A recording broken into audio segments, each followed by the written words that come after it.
Kita sudah sampai di segmen terakhir. Saya masih berbincang bersama Bapak Karunia Firdausi, peneliti LIPI. Pak Karunia, mengenai dua sektor lain yang kemudian mengalami koreksi lah dalam hal upah, yaitu adalah penyediaan akomodasi dan juga makan dan minum sebesar 10%, kemudian juga transportasi dan penggunaan penurunannya 9%.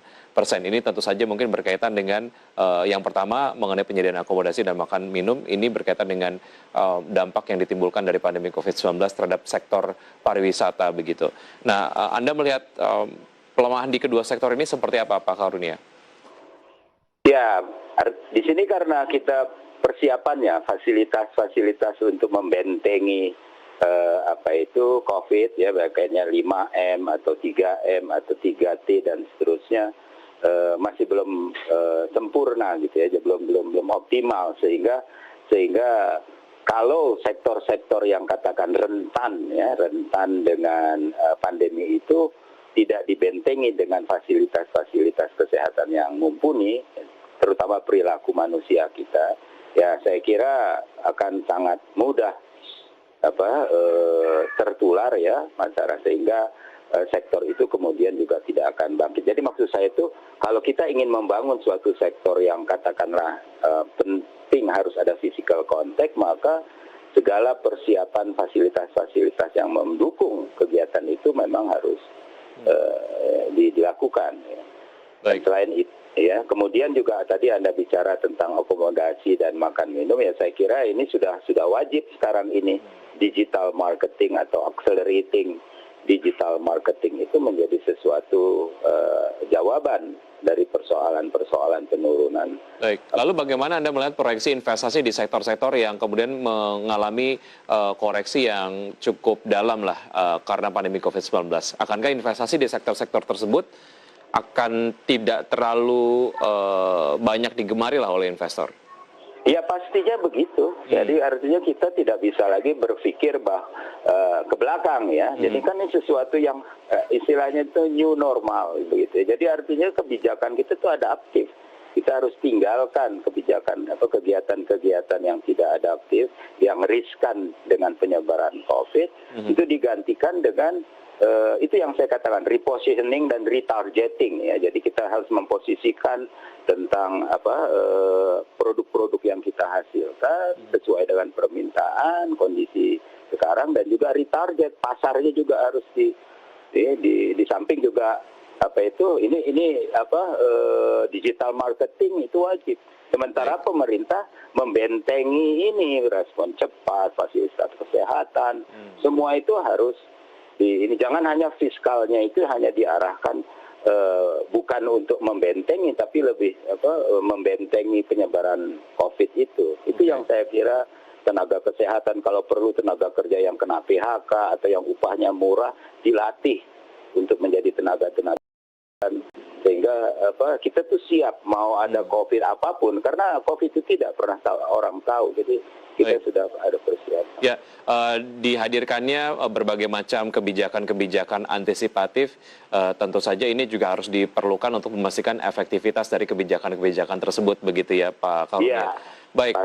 Oke, sektor-sektor yang nampaknya mendapatkan berkah di pandemi COVID-19 ini kemudian terlihat dari peningkatan upah yang terjadi di sektor tersebut. Di antaranya adalah ada pengadaan listrik dan juga gas sebesar 5% secara tahunan. Sejauh mana ini kemudian juga menjadi sektor yang nampaknya secara tren pertumbuhan akan tumbuh menarik lah di pandemi COVID-19 ini, Pak Karunia? Ya, jadi kan kalau kita pakai data BPS ya, itu ada 6 sektor yang dikatakan pada kuartal 1 2021 itu yang minus 0,74 itu disumbangkan oleh 6 lapangan usaha. Ya, jadi artinya informasi komunikasi itu yang paling tinggi. Kemudian pengadaan air, kemudian adalah jasa kesehatan, pertanian, pengadaan listrik dan gas, dan juga ada real estate yang paling rendah. Itu ada 6 sektor yang tumbuh. Sedangkan 11 sektor menurut BPS itu yang Anda katakan. Sehingga ini berimplikasi pada upah ya, karena sekali lagi karena demand nggak ada, production nggak bisa di-push, sehingga implikasinya PHK, penurunan upah dan seterusnya.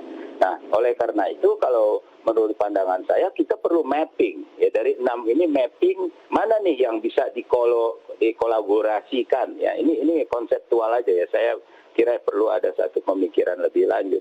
Dikolaborasikan dari sektor-sektor yang negatif ini ya, dikolaborasikan dengan sektor-sektor yang punya homogenitas dengan sektor-sektor yang negatif. Misalnya katakanlah informasi dan komunikasi harus dikawinkan dengan makanan minuman. Artinya sektor makanan minuman itu tidak lagi bisa harus fisik. Kita harus